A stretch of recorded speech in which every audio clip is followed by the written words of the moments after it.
I was 11 years old when my mother told me to pack a bag. Not for a trip, not for a sleepover, for good. The argument had started over something small. It always did. A glass left on the table, homework not done fast enough, breathing too loudly in a room she already felt crowded in. But that night felt different. Her voice wasn't just angry, it was final. "You can't stay here anymore," she said, not looking at me. I remember thinking she didn't mean it.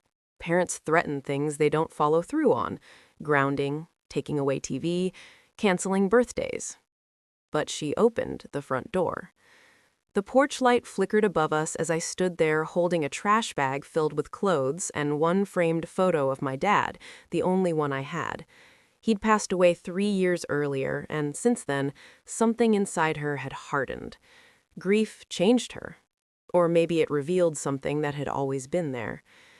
I waited for her to call me back. She didn't. That was the last night I slept in that house. A neighbor found me sitting on the curb sometime after midnight. By morning, social services were involved. I moved through 3 foster homes in 2 years. Some were kind, some were cold. None were mine. And through it all, one question followed me everywhere. Why? Why me? Why at 11? Why didn't she fight to keep me? I tried writing her letters at first. They came back unopened. Eventually, I stopped trying. By the time I turned 18, I had built something resembling independence: 2 part-time jobs, community college classes, a tiny rented room with cracked windows and a heater that only worked when it wanted to. I told myself I didn't need answers anymore. I was wrong. Because 21 years later, just when I thought my past had nothing left to say, a man in a gray suit walked into my office asking for me by my full legal name. And that was the first time I heard the words, "There's something your mother never told you." But what he revealed next would unravel everything I thought I knew about that night, and about her. The man introduced himself as Mr. Caldwell. He spoke calmly, carefully, the way people do when they're about to detonate something in your life. He was a probate attorney, and my mother had died 2 weeks earlier. I felt nothing at first. No tears, no surge of grief. Just a strange, hollow pause, the kind that comes when news doesn't know where to land. "He believed you were unaware of certain arrangements made on your behalf," he continued. Arrangements? She left me when I was 11. There were no arrangements. Or so I thought. He slid a folder across my desk. Inside were copies of documents dated 3 days before the night she threw me out. Legal transfers, trust paperwork, signatures. My name was everywhere.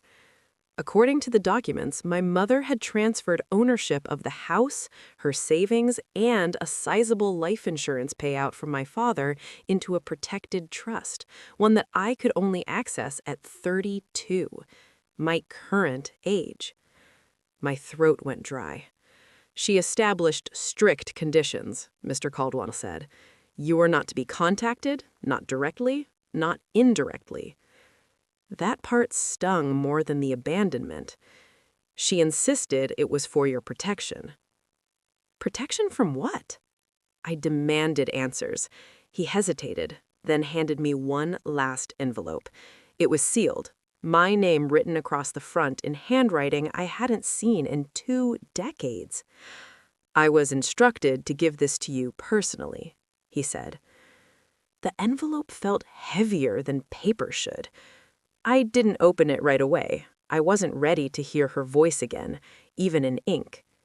Before leaving, Mr. Caldwell added one more sentence that changed the temperature in the room. "There were threats made against your family back then. Serious ones." Threats? Suddenly, that night looked different in my memory. Less rage, more urgency, more fear. When I finally opened the envelope hours later, the first line stole the air from my lungs. If you're reading this, it means I succeeded in keeping you alive. Alive? What danger had I been in at 11? And why would the only way to save me be to lose me? The deeper I read, the more impossible it became to ignore one terrifying possibility. What if she didn't abandon me? What if she sacrificed everything? And if that was true, who exactly was she protecting me from? Her letter wasn't long, but every sentence felt carved from something heavy. After my father died, she wrote, she discovered he hadn't been just an accountant like I'd believed. He'd been cooperating in a federal investigation involving financial crimes tied to dangerous people, powerful people. When he passed away suddenly from what was ruled a heart condition, she didn't question it until someone started calling the house. At first, silence on the other end, then breathing. Then one night, a man spoke. Tell your son we're sorry about his father. Not condolences, a warning. She reported it. Authorities looked into it. Nothing stuck, no proof, no protection offered. But the calls continued. And then one afternoon, I didn't come home on time from school. I had stayed late for a science project. She thought I'd been taken. In those 40 minutes of not knowing where I was, she said, she realized something. If they wanted leverage, I was it. So she did the unthinkable. She made it look like she didn't want me. She created distance, legal distance, social distance, emotional distance. If I was no longer connected to her, I was no longer leverage. She wrote that every unopened letter I sent nearly broke her resolve, but contact would prove the tie still mattered. So she stayed silent and watched from far away. The trust ensured I'd have stability when I grew older, assuming the danger passed. She never remarried, never moved far, always kept tabs through public records and quiet inquiries. I chose for you to hate me because hatred keeps you away, and distance keeps you safe. By the end of the letter, my hands were shaking. Had she misjudged the threat? Possibly. Had she destroyed both our lives over fear? Maybe. But one thing was undeniable. She believed I was in danger. There was one final detail in the letter. A name. A name I recognized from recent news articles involving a major financial fraud case. The same name my father had reportedly helped investigate. And that man was still alive.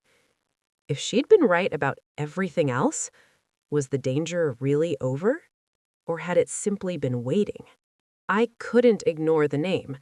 Over the next few days, I dug through archives, court records, and old news reports. The case had resurfaced recently after new whistleblower testimony reopened investigations into financial crimes that had been buried years ago. My father's name appeared in an early filing, then vanished from later documents. Buried. Erased. The businessman at the center of it all had avoided prison through settlements and legal maneuverings. Powerful allies, deep pockets. Untouchable. Until now. Federal authorities were building a new case, and suddenly I understood why my mother might have panicked decades earlier. What I didn't understand was why she never came back for me after things quieted.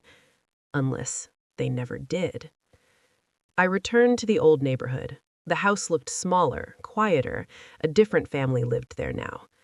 A neighbor recognized me. "She watched you graduate high school from across the street," she said softly.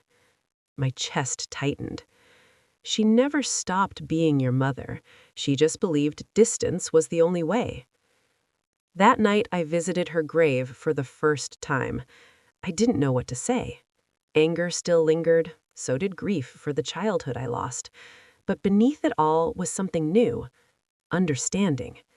She hadn't been perfect. She'd been terrified. And fear makes people choose survival over softness. As I stood there, my phone buzzed. Unknown number. I almost ignored it, but something in my gut told me not to. When I answered, A cold, familiar silence met my ear, then breathing. After 21 years, someone was still listening. The call lasted only seconds. No voice, just breath. Then it ended. Maybe coincidence, maybe paranoia, or maybe proof that my mother's fear had never been irrational. I reported it. Authorities took it seriously this time. The reopened investigation had already put pressure on old networks. And for the first time, I wasn't an 11-year-old kid on the porch. I was an adult, with resources, with questions, with a voice. The trust funds weren't just money. They were leverage, legal power, access. I hired my own investigator. Within weeks, we uncovered something unsettling. My father's death had been reclassified internally years ago as undetermined, not